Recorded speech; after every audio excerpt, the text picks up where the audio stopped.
Good morning, and welcome, dear friends, those of you with us in person and those of you with us on Zoom.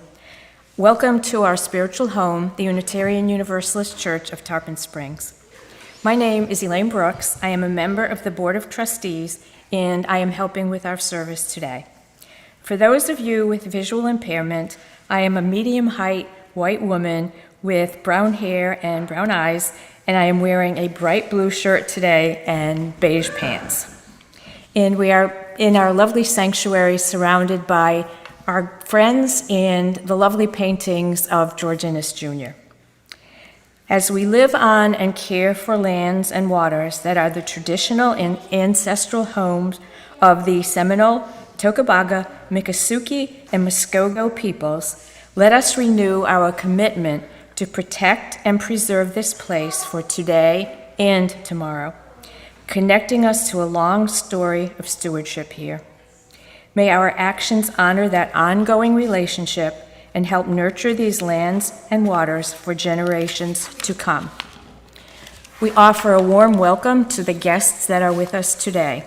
We would like to get to know you better and hope that you will join us following the service for our coffee hour and refreshments. And so far, we have always had coffee. We have not gone without coffee yet. Thank you, G, for reminding us. Our mission states we are a liberal faith community for all ages, promoting spiritual growth, social justice, and the arts. Today, as Bonnie continues to travel the world, we are graced to have with us again Bonnie's good friend and talented musician, Sue Riley. Sue Riley is a prolific singer-songwriter who has released 8 albums of positive, uplifting music. Sue has also been a leading music director for over 2 decades and is co-founder of Empower Music and Arts, a community dedicated to creating positive, global change through music, writing, and the spoken word. In addition to sharing her music today, Sue will also provide the message, Love at the Center. We are glad you are with us, Sue, and look forward to entering this time together. Again, a warm welcome to our Sunday service. Thank you.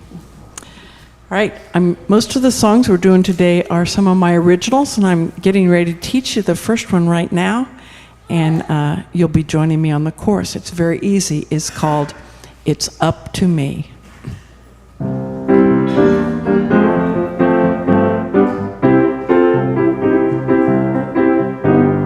If it's to be, if it's to be, oh, if it's to be, it's up to me. That's your part. Here we go. If it's to be, if it's to be, oh, if it's to be, it's up to me. If I seek the truth, let me speak the truth. If I'm lost in doubt, let me believe.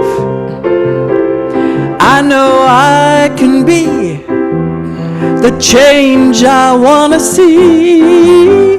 And if it's to be, if it's to be, oh, if it's to be, it's up to me. If I'm tired and stressed, let me stop and rest. If I'm feeling hurt, let me forgive. 'Cause I know I can be that change I want to see. And if it's to be, if it's to be, oh, if it's to be, it's up to me. If I dream of peace, Let me be that peace. When I start from love, I am alive.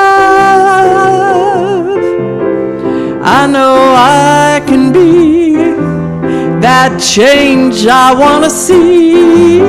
And if it's to be, if it's to be, oh, if it's to be, it's up to me. You know it's up to me.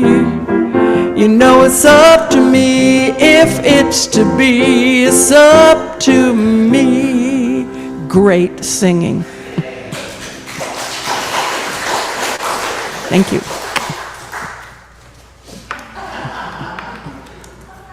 Okay, I practiced ahead of time.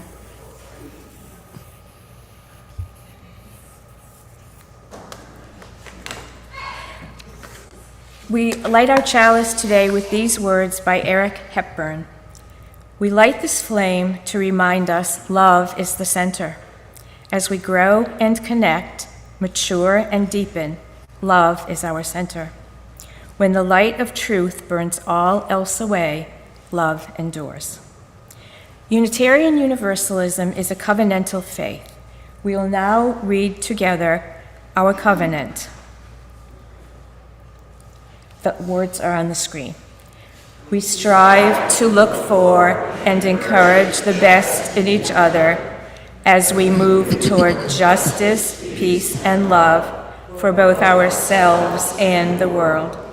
And when we fall short, we will seek understanding, reconciliation, and a return to covenant. And now let's sing together Spirit of Life, number 123 in the Gray Book. Sit or stand as you prefer. And Ellie will do the words, she will sign the words, and please feel free to join with her.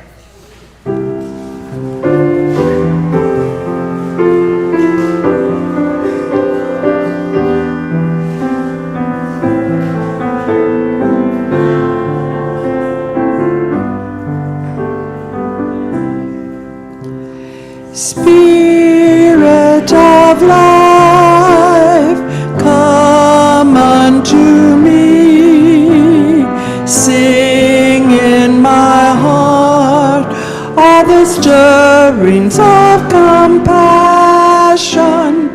Blow in the wind, rise in the sea, move in the hand, giving life the shape of justice. Roots hold me close, wings set me free. Spirit of life, come to me, come to me.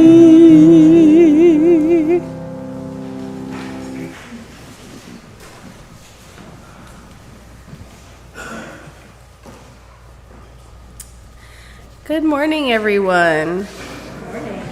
So did you notice that it was a little quiet? It made me a little sad not hearing Charlie's stomps across the room and her high heels and her glittery eyes. We spent some time with them Friday night, and Sunny and I made her like the scrapbook from pictures from when I first met her when she was like 9 months old to literally the other night. It was the cutest thing. I have pictures if anybody wants to see the scrapbook.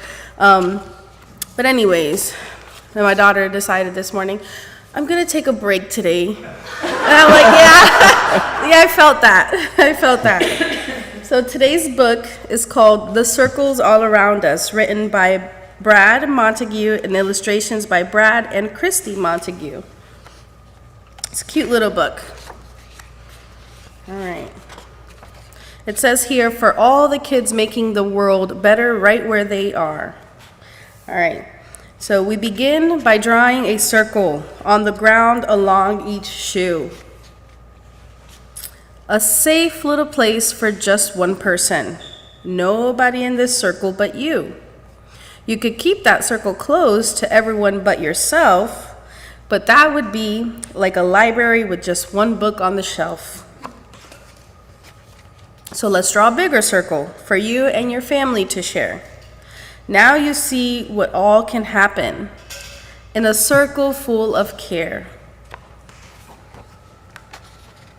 Here we have Granny Dot and Papa Bit. We have Buttons the cat on top of the piano, Gizmo poking his little head above the piano, Mowgli behind the piano, Whiskers asleep, Ted, Great Granny and her cats, Barkley the dog, Uncle Hank, and a new cousin. It becomes a happier circle as more loved ones come to stay. And wouldn't it be even better if all your friends could come and play? So you just stretch and draw your circle even bigger than it's been, and let a few more people know they're welcome to come in. In the circles all around us, everywhere that we all go, there's a difference we can make and a love we can all show. Yet there are still so many outside the circle who are different in all they do, though it feels slightly uncomfortable. We draw a bigger circle for them too. It doesn't mean the circle is easy. It can get harder the more we share. But wonderful things can happen when love is known and felt everywhere. Friendship donuts, that sounds so good right now. As time passes, our eyes open, we see others we really care for. And that's when we ask ourselves, well, what's this circle really there for? So let us create bigger circles all around us for the rest of our days. Let our caring ripple out in a million little ways. In the circles all around us, everywhere that we all go, there's a difference we can make and a love we can all show. As our circles grow and grow, and we watch them wonder-eyed, remember the first circle started with just a love you hold inside. The end. I was fighting for my life up here, trying not to sneeze while I was reading. All right, well, I'll walk out there by myself, no kids. We can still sing Go Now in Peace and think about all the children in the world and dedicate it to them.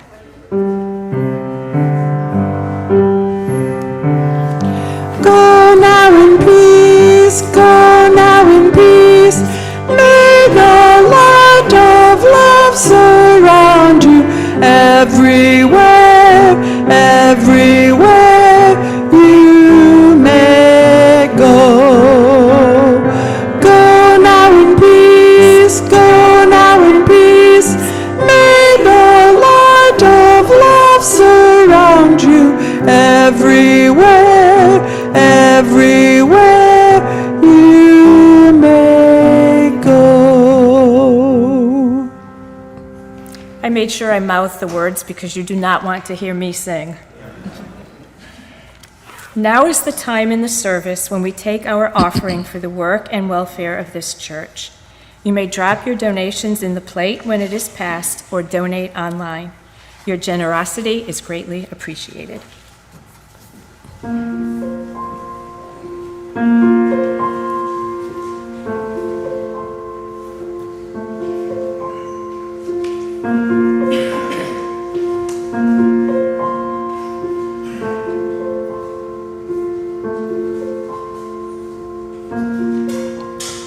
An ordinary life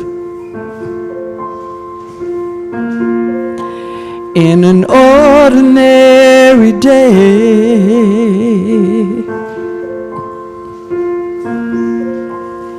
There's beauty all around me. Sometimes all I see is black and white.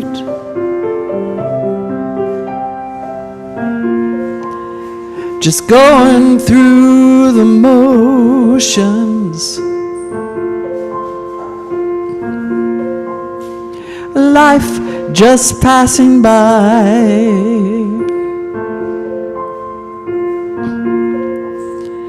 Drifting on a daydream,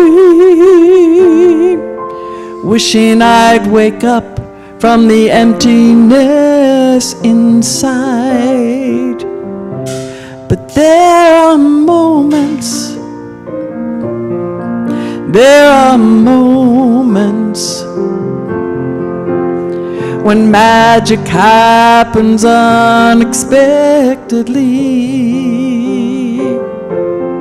There are moments, precious moments, when the wonder of this world is all I see.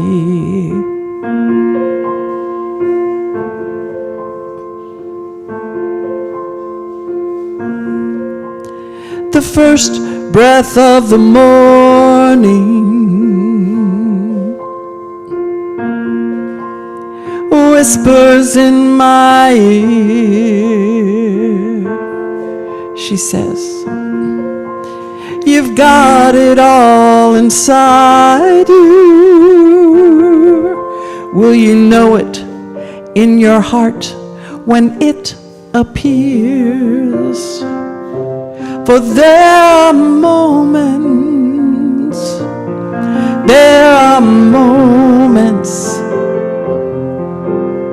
when magic happens unexpectedly. There are moments, precious moments, when the wonder of this world is all I see.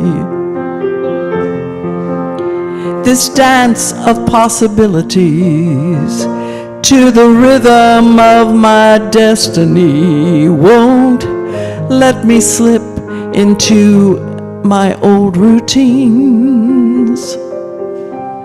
For there are moments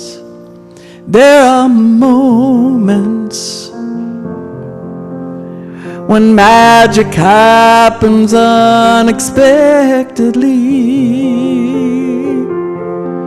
There are moments, precious moments, when the wonder of this world is all I see.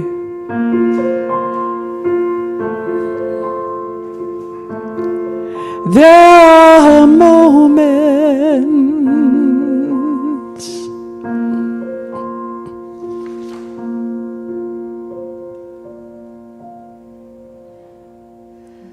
So in the quiet of this moment, I invite you to slow down your breathing and think about your breathing. Breathe in, breathe out quietly. Breathe in love for your life and your friends. Breathe in peace. Notice how you feel the tension wash away. In this place of peace and community and love, we are all connected, often by something as simple and ever-present as our breath. We know that love has a language of its own. We may never know whose day we brighten by something as simple as a smile or asking, "How are you?"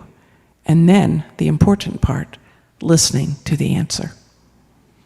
When we speak words or sing affirmations or sing songs, those words drift away in the wind like dandelion seeds, never knowing where they will alight, who they will touch, and what change they can make. The trees will whisper our words. Our words will reach the souls that were meant to hear them. I invite you to view the world this week coming up with eyes of love, which is a decision to choose love. Love communicates a quality that can minimize differences and emphasize likeness. When we look with eyes of love, we see our connection to those from different cultures, backgrounds, and age groups. We see that we can live together in harmony and understanding. And sometimes love communicates most effectively in silence, doing this through realizing once again the principle of oneness. It is to your advantage to live in peace and harmony, to be instruments of peace, to bring order to your home and to reflect that order in the world, to be vehicles of love, shining your inner light within, shining that light out into the world, to be open to opportunities to step up, reach out, take a stand, do something, and to view the world with eyes of love, even when it seems difficult. And now, I invite you to spend a moment in silence.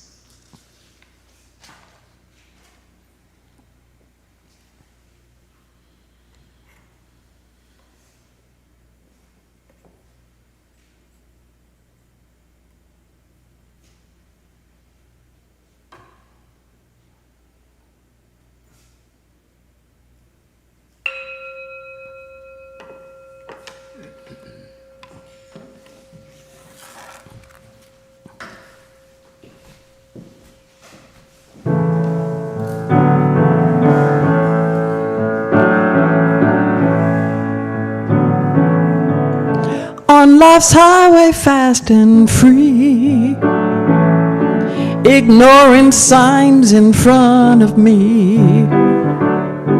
I used to hurry here and there, but I couldn't get nowhere. I was living foolishly.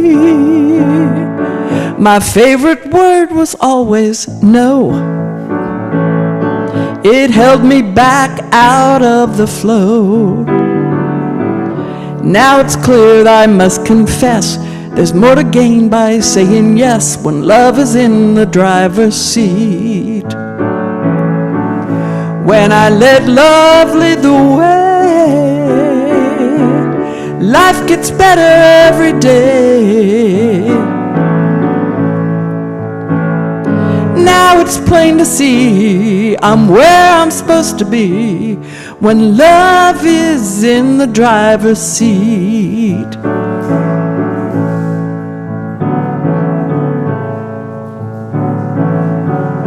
Life is feeling pretty sweet. I smile at everyone I meet. Play the game, but I don't keep score. I don't need to anymore. Love is in my driver's seat. 'Cause when I let love lead the way, life gets better every day. Now it's plain to see I'm where I'm supposed to be when love is in the driver's seat. Now it's plain to see I'm where I'm supposed to be when love is in the driver's seat.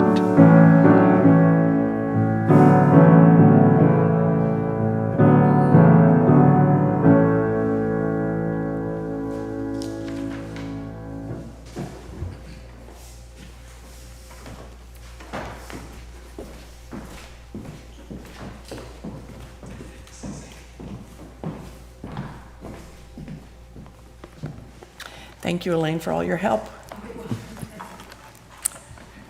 So good morning, beautiful community. Can you hear me okay? Everything good? I'd like to thank Bonnie and Reverend and Pastor Patty for the invitation to be with you this morning and to do music and my talk, which is on the theme of love. Can you tell from the music? And self-awareness. Darn, that's an unfortunate thing to have to do, and about being in the driver's seat. In June, I went to the Shenandoah Mountains in Virginia, and friends of mine hosted a songwriting retreat. We used to do those several times a year before COVID made us reevaluate going out of your house, going in groups of people, and traveling anywhere.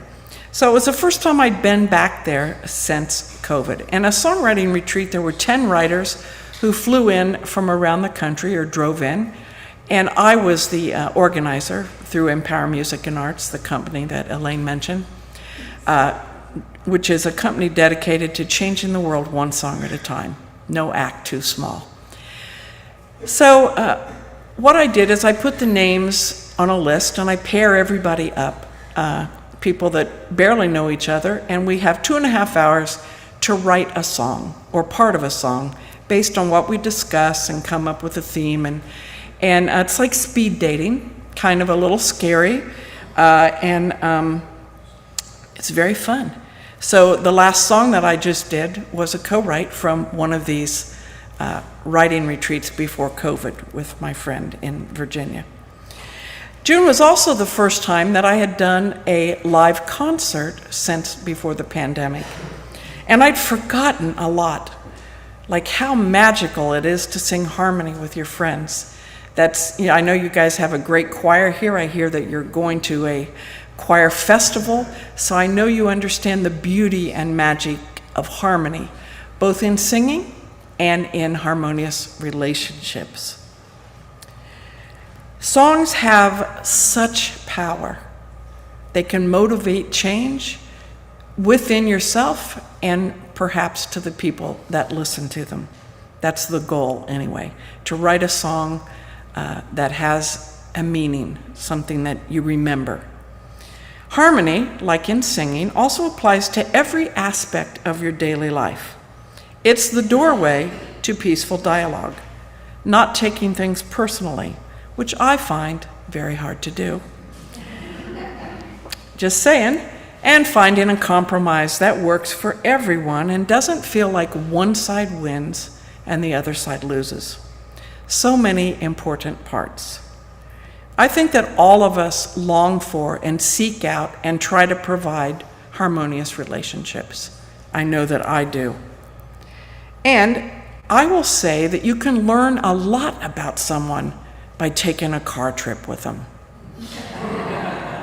In fact, you should probably learn that you should have gotten to know them better before committing to being in a car with them for 2 weeks. I had not learned that lesson at 19. I set off on a 2-week trip after high school graduation with my best friend and another girl who we will call Jenny. I didn't know Jenny very well. That should have been a red flag. Because every possible irritant and conflict that might arise can happen on a car trip. I was 19 and either a misguided optimist or completely clueless. And I'll let you guess which one applies when you hear this story. We took off in my bright blue Mustang, which is a car designed for 2 people to ride in comfort and one to be crammed miserably in the small pseudo back seat that they had back then. And to make it even better, one of my relatives in Indiana had given us an old, decaying, fake mink coat that we've stuffed into that seat and the person had to sit on for thousands of miles. Nice, great idea, Sue, great. It was the summer too, so we didn't need any kind of coat. Our plan was to stay with relatives in Atlanta, Indiana, Massachusetts, and New Jersey with one hotel stay in Toronto. Now, this is 1973. We had no cell phones, no major credit cards. I had a Gulf Oil credit card. Remember those? Which is what I used to book us a hotel in Toronto and to buy gas. No GPS, a few maps that probably none of us could read, and about $100 each in cash. What could possibly go wrong with this scenario? I'm sure that our parents were distraught the entire 2 weeks that we were out of sight. Looking back, I recognize that surprisingly, I had control issues, mostly around who could drive my brand new car. And these should have been discussed before we set off. I already knew that my best friend was a scary driver, and Jenny's driving was an unknown, so I did most of the driving, lots of driving. Even when I was blurry-eyed, driving in fog up in Massachusetts, where some of the roads, I must have taken an exit in the fog, and I ended up on a road going the opposite way than I was trying to go. Very scary, very dumb. A dumb decision. I was looking out the front window and ignoring the signposts that were showing up to give me guidance. And in my blind spots, I put us all at risk. Jenny, the person that I barely knew, ironically came from a musical family. And yet, she had a problem with keeping time. Time is very important. We call it rhythm in music. But time would be as simple as looking at the clock. She was hours late for everything. She got up late. She would wander off walking around by herself, not return until hours after we had agreed upon driving away, and we would be waiting for her. She could not be reasoned with. She intended to travel her way with no consideration for the other two in the car. This made me, of course, incredibly angry, and my best friend had to be the peacemaker. I hadn't found unity, I've been in unity for 35 years, or nonviolent communication, or yoga, or meditation, or any of the other tools that can help you remain calm in adversity. I wanted to leave Jenny in Toronto. I thought that was fair, and let her find her own way home. My best friend, who was friends with Jenny also, talked me off the cliff and convinced me to let her saunter back whenever she felt like it so that we could drive on to Massachusetts. Ironically, my friend's aunt that we stayed with in Massachusetts wouldn't permit us to travel anywhere in Boston without her being with us, after we'd just driven willy-nilly across half of the eastern seaboard. And yet we weren't trusted to venture into Boston. I don't know what that says, but she was probably correct. The New Jersey aunt that we stayed with, all of our relatives, I think they still spoke to us after we were done. I don't remember there being any big adversity. She had no compunction about letting us take trains into Manhattan and wander around New York on our own. And looking back, I can understand all of these decisions when they were faced with the safety of 3 completely clueless teenage girls. However, there were many sweet moments in the car also.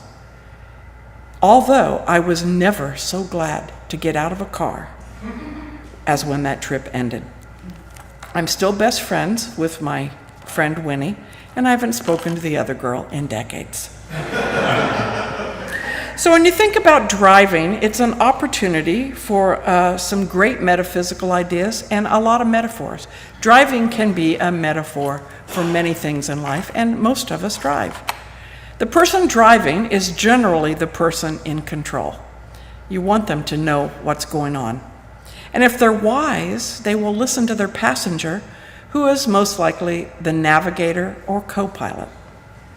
There's often a GPS that's spouting off her idea of the perfect route or what you've done wrong and giving you the opportunity to recalculate. She is the imaginary passenger. When I take road trips with my partner Mike, he doesn't trust the GPS or the backup cameras in the car. He prefers maps. I can't read in a moving car without getting motion sickness. I believe the GPS. It usually works out okay, as fortunately it agrees with the maps, unless the maps are so old that roads have been invented that don't appear on the maps. And that has happened. So you could say that the driver, the passenger, and the GPS are partners in the road trip.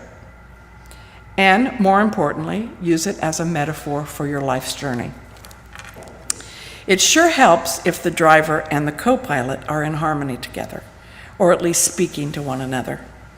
My GPS randomly quit speaking. I don't know if it's in disgust at my wrong turn, or if it's a malfunction of something in my new car, or if it's user error in setting up the route, because this requires self-awareness also. I do know that I think it takes an engineering degree sometimes to turn on Apple CarPlay. A good driver keeps their eyes on the road. They read the signposts that are there to give you information as to detour ahead, construction ahead, slow down, traffic ahead, all useful things to know on the road and in your life.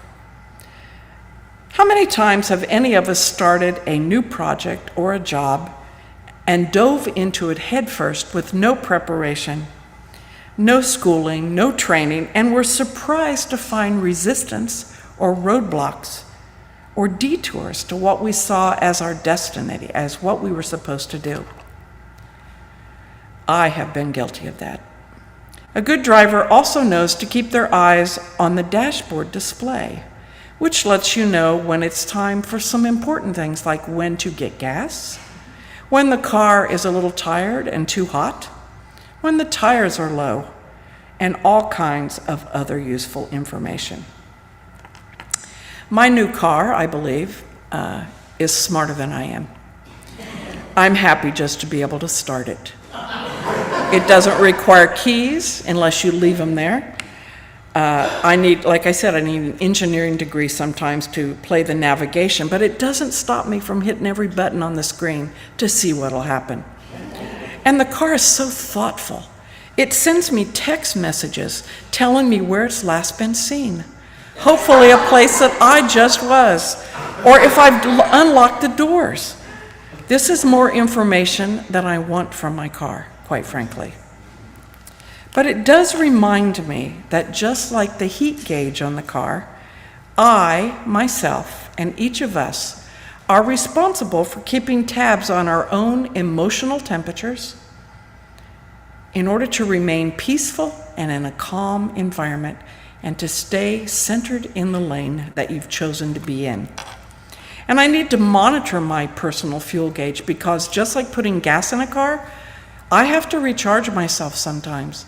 I have to go sit outside and listen to nature, or walk on the beach, or take a nap, or drink a cup of tea, or read a book, or pet my dog. I don't even have a dog, but if I had one, I would pet it. I am feeding a stray cat, so I'm attached to that. So does your stress level or worry ever take you down a rabbit hole of imagining the worst possible scenario? Like mine does. Do you ever find yourself in situations where you research everything so many times that you can't make a decision? Have you ever had a weird pain in your side and looked it up on Dr. Google and decided that you needed to go to the nearest ER immediately, and you can spend hours worried about it, sleepless nights, only to discover that you pulled a muscle when you turned the wrong way? When I wrote this song, Driver's Seat, with my friend Claudia, it was just a fun co-writing exercise. Hopefully the person or somebody in the co-writing partnership comes in with some kind of idea that you can craft a song from. And it's an up-tempo song, which I always need because I love ballads. But I didn't pay attention at the time to the wonderful metaphor of driving and what that could look like if love was steering my life, if love was in the driver's seat of my car. And all you have to do is look at any headline of any newspaper, or most newspapers, let's say, and realize that love is much needed in all of our driver's seats. So I made myself a little reminder. I spelled out the word driver's seat and put little affirmations that I can remind myself daily, really, actually, I'd like to say. D stands for driver, and I may be the driver, but I don't have to drive myself off imaginary cliffs by failing to read the road signs or by failing to work in harmony with my co-pilots. R stands for resistance. I may resist listening to the GPS or friends' advice or checking in with my own inner guidance, but that usually is not the best path, and it often offers a life lesson that I hadn't planned on.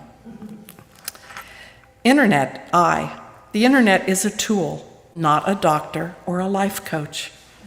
Sad to know. I am often more peaceful if I don't place all of my faith in whoever posted the often inaccurate information on various websites. I would be better served to ask and listen to the friends that I trust in my life, I have chosen my family of choice to help me navigate.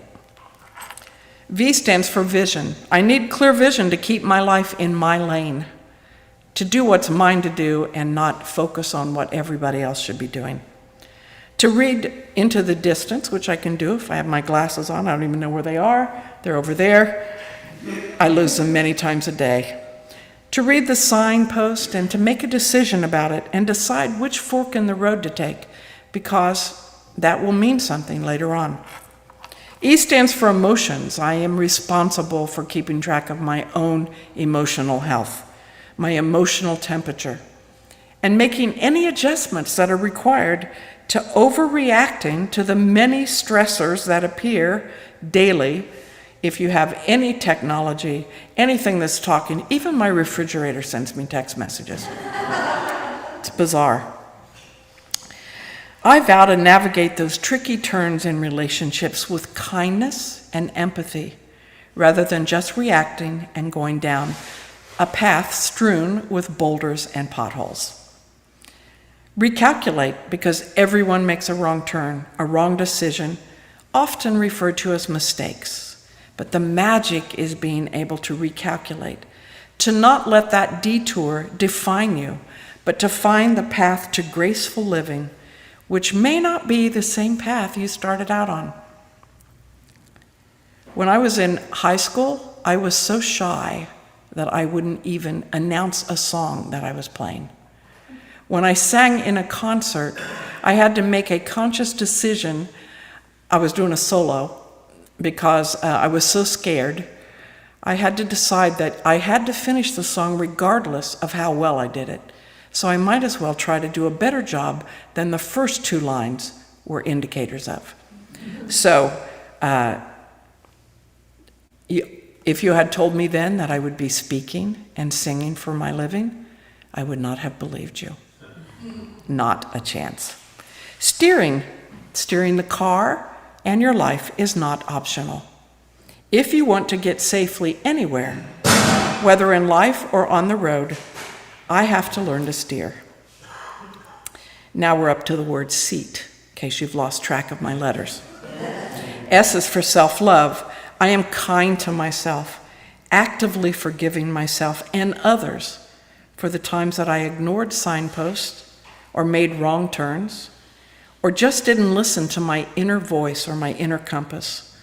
I practice self-compassion so that I can offer that same empathy and love to others around me who may not think the way that I do, or look the way that I do, or act the way that I think they should. That's their steering, not mine. E stands for ease, because everything is easier if I allow ease and grace to flow over me. Choosing a path that's filled with miracles and beauty, like the song that I just sang about, it's so easy to take what we have for granted. I live in South Carolina now, and my friends all live in Florida, so I come back and forth a lot. And I forget how beautiful it is here. Yes, it's hot. It's still hot in South Carolina, too. But you've got the beach and beautiful trees and birds, and it's so easy not to notice it. I never left my house when I lived here for I lived here 50 years, and I rarely went outside from May until September because it was hot. Stupid on my part. Choosing a path paved with everyday miracles allows me to practice daily kindness, such as simple smiles, a compliment, writing a thank you note, or spending time with someone who's lonely or going through a hard time. And appreciation is remembering to be grateful for all of the really wondrous things we already have, and the wonderful things in my life, instead of always looking ahead and being worried about what I might be missing. I invite myself sometimes to pour a cup of tea and sit on my screened-in porch and listen to the rain or the bird song. A daily walk around my neighborhood, disengaging from technology long enough to appreciate what I have already drawn into my life. And my final letter is T for team. When love is in my driver's seat, I am part of a team. My friends and my family are my co-pilots on the journey, and I choose to listen to them with eyes and ears of love.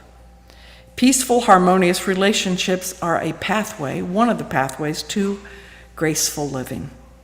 I want to do my part to encourage and nurture healthy relationships, and that means admitting that I don't always have to be in the driver's seat. So I'm going to end us with a song. I'm going to walk back over there, find my glasses. Thank you for listening. And there's a part for you to sing.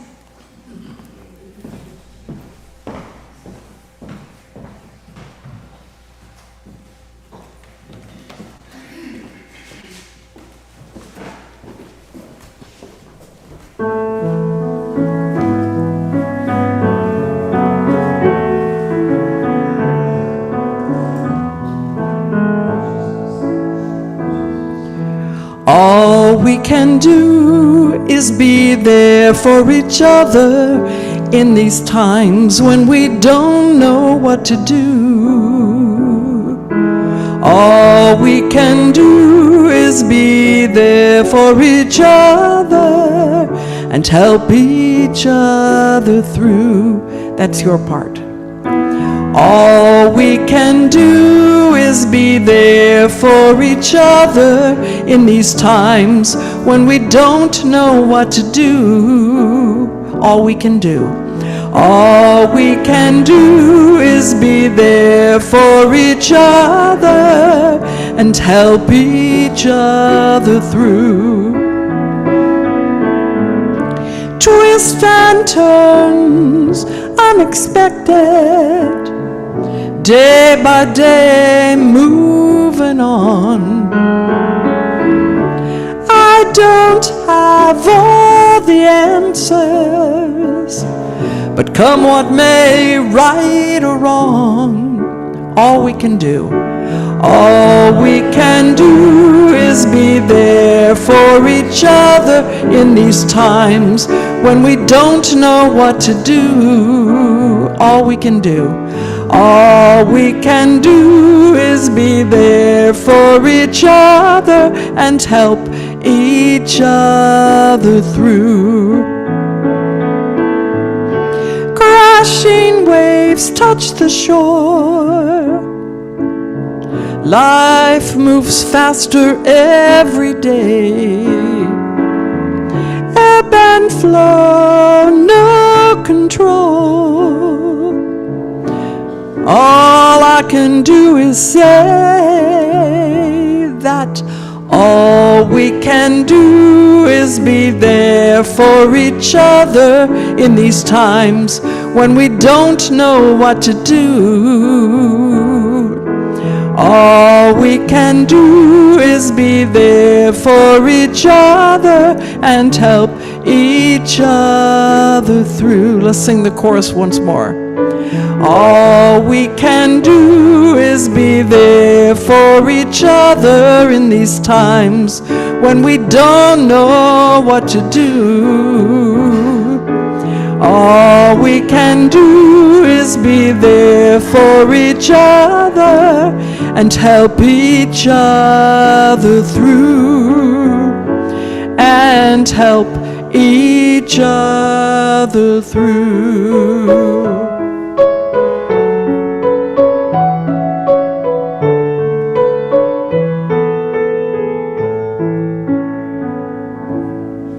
Thank you. Great singing.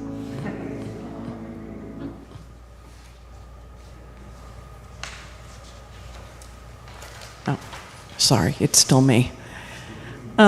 So this week, as you go back into your beautiful lives here in your beautiful state of Florida, here in Tarpon Springs, such a historic and lovely place. I wish I'd bought a house here 50 years ago instead of where I bought one. But alas, that was a guidepost I didn't pay attention to. I invite you to, you probably already do this because you're at a Unitarian church, but as a reminder to myself, I want to look at things a little bit differently, a little softer, like when you don't have your glasses on, a little fuzzy, with eyes of love and not so, lots of empathy and compassion and doing things that help lift people up. And it's really as simple as a smile to somebody that you don't know. If you go through a grocery lane and they're grumpy and throwing your stuff in a bag, I usually tell them that they have a beautiful shirt on, or it matches their eyes, and it changes everything. But you already know all that. So thank you for listening.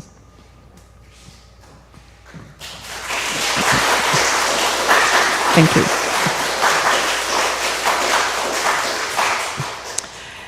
And I'm going to end with a song called I Choose Love, because it's always a choice. There's a part for you, as you expected. Peace in my life is growing because, here's your part, I choose love. Love's always present, it's what I'm made of. I choose love. We are part of each other. We are one. One tie that binds us that can't be undone. I choose love. Peace for our planet is growing because I choose love. Let love be present, it's what we're made of. I choose love. We are a part of each other. We are one. One choice unites us, let this be the one. I choose love. I choose love. I choose love.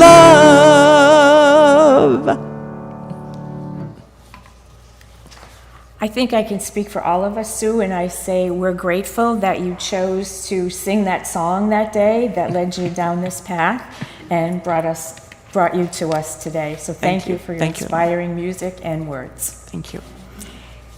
We will extinguish our chalice with these words by Eric Hepburn.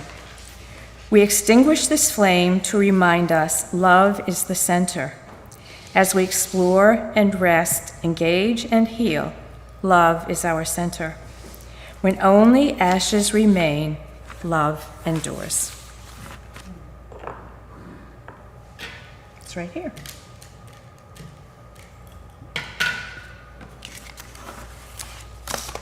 Each week,